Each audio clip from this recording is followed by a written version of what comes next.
I was born in South Korea. Uh, Adopted at almost 18 months.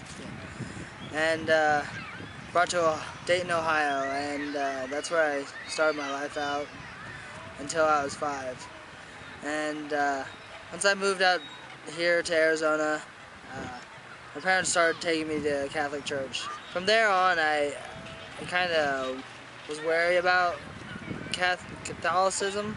From 10 until about 12, I kind of fell away from God, from church in general. Didn't really go. I knew there was still a God, um, but it's just I didn't go to church. I didn't want to go to church.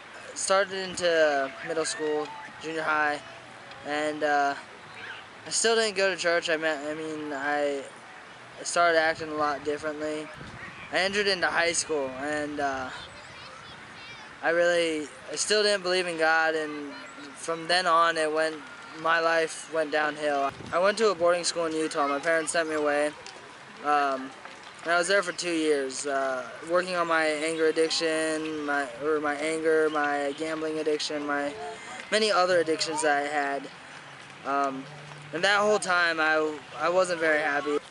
I was asking God why. Why did He send me to Utah at the boarding school? Why was He letting this stuff happen to me? Until I finally got to an appropriate stage at my, I guess you could call my rehabilitation or my addiction problems, is when I was able to start going to church. And that's pretty much where I found God again. Then shortly after that, I graduated from the boarding school, came back to Arizona, and that's when we found Mission, or as known as, at the time, Superstition Springs Community Church. I went for about a year or so, and then I fell away from God. A lot of stuff going on with my mom and my dad. My mom was having a lot of surgeries, having a lot of complications, in and out of the hospital.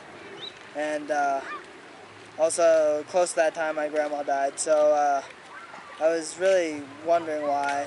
Again, asking God again a lot of questions of why. And that's when I started going downhill fast.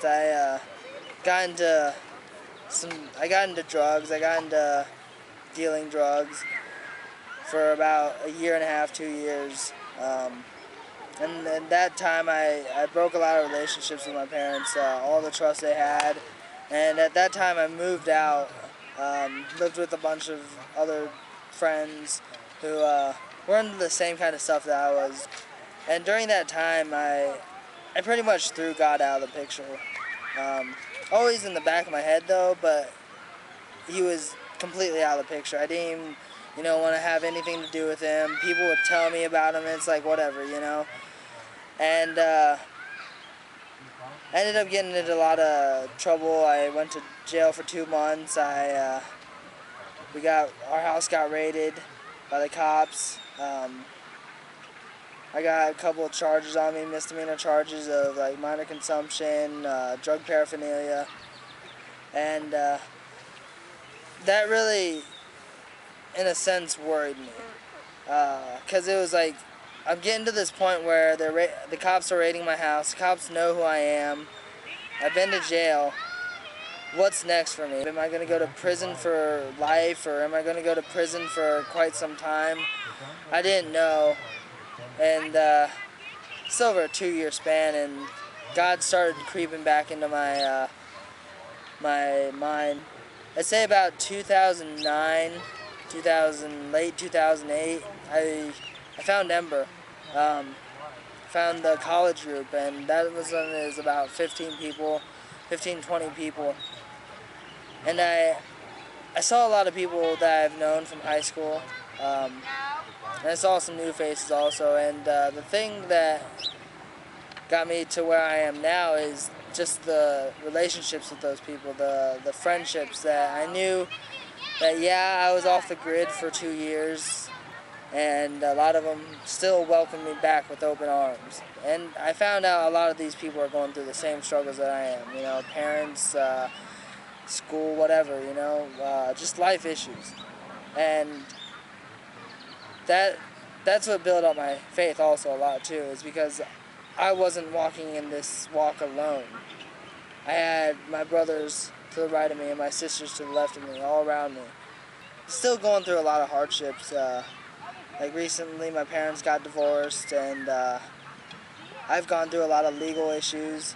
Um, but every step of the way, God has been with me, and so have my brothers and sisters in Christ.